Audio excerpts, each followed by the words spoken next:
It's coffee time. I'm so excited because we have yet another kitty in the house named Bartholomew for a short period of time.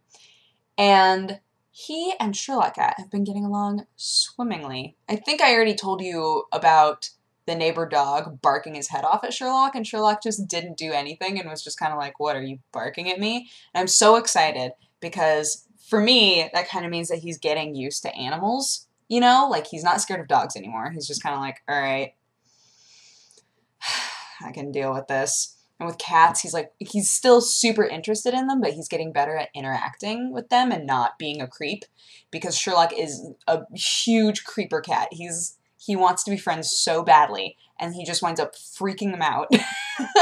So I know that I was saying that I would get a cat at the end of the year, but I'm wondering if, because I know I'm going to be going home to like visit family and stuff, I'm wondering if, because by then I'll be moved in, if I should get a cat earlier than that so that Sherlock has a friend while I'm gone. Like, obviously I'm gonna ask people to you know, check in on him and hang out with him and play with him a little bit every day, but I'm wondering, like, he's getting so good with other animals, like, this might, he might wind up getting really lonely because he's so used to a lot of people and a lot of animals in the house. And B, since he's learned these social skills, it might be good to get another cat earlier so that he utilizes them and doesn't forget them. I don't know. I don't know how cats work. Maybe it's like a bicycle, and once cats learn how to interact with other cats, they're like, all right, I got this. I don't know, man. But it's pretty adorable. He and Bartholomew are just like, what you doing, buddy? You're so cute. Bartholomew has little, like, patches. He has little shaved patches because he got hit by a car. But he's okay now. And he's very sweet.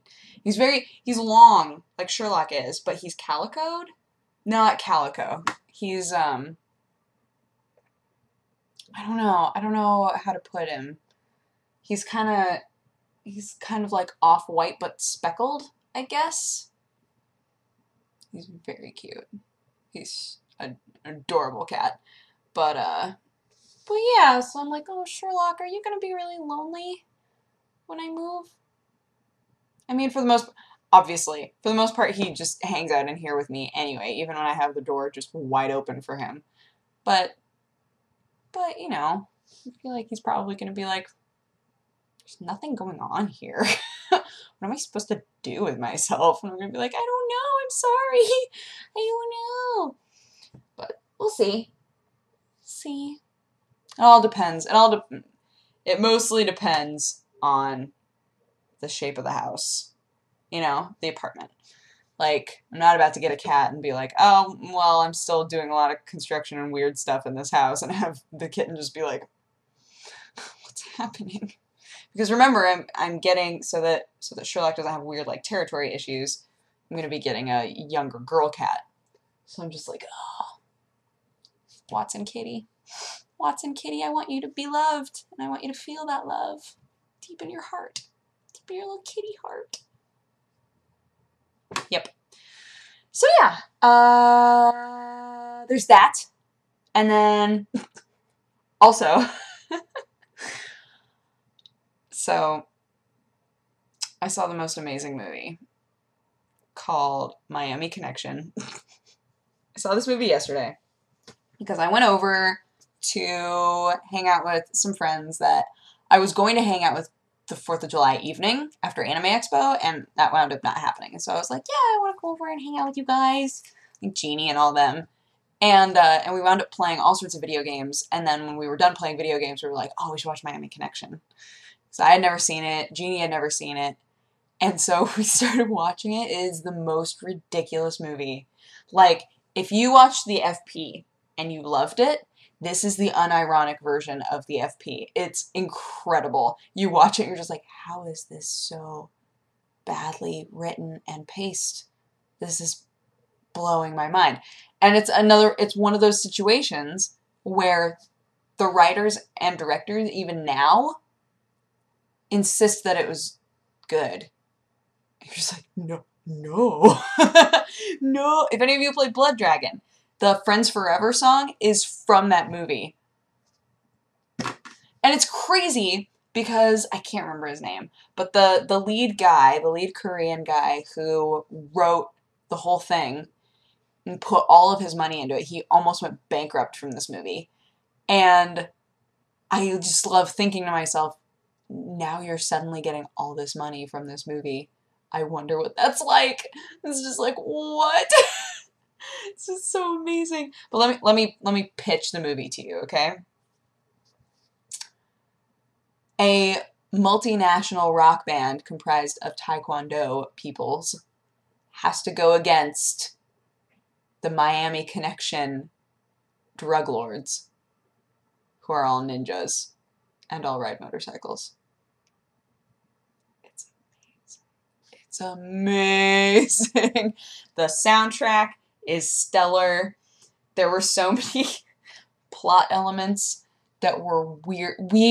I don't know how long we talked about everything about that movie that was ridiculous, but it was well over an hour of just us being like, what about this part? And what about this part? It's incredible. It's just like the weirdest movie.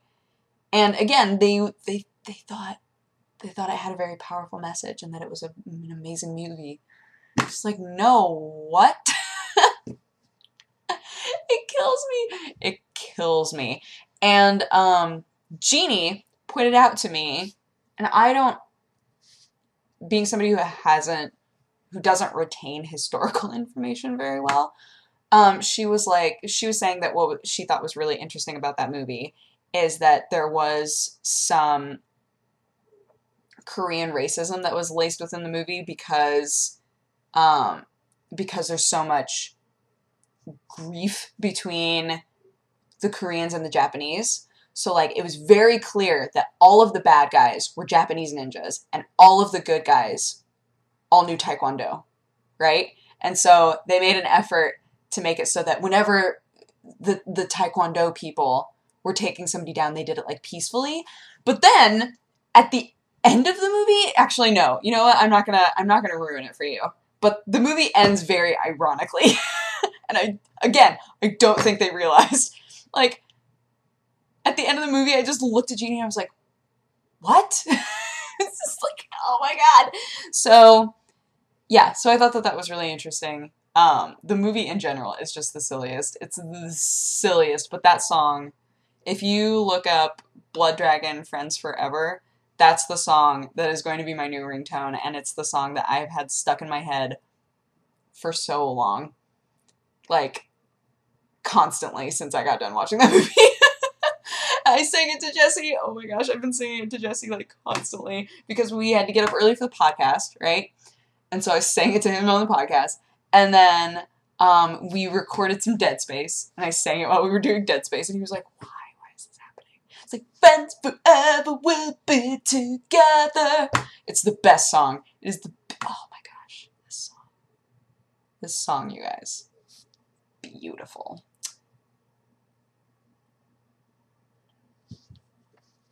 That was the last of my coffee, and I'm very sad. But yeah, so tomorrow, Polaris starts up. I mean, I know it was, like, announced, but tomorrow is going to be, like, when we do our first all nerdy news segment, not just a gaming news segment. And so I have to get up early and do that. I have to get up early and do that every day now, which is going to be super fun. It's going to get me on quite the schedule. So yeah, do that. And,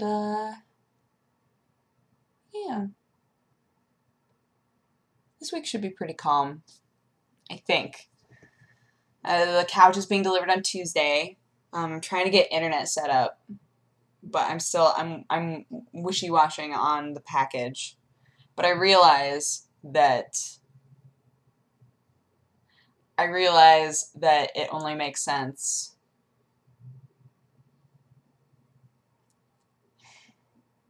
Obviously, I have to get the fastest internet that I possibly can.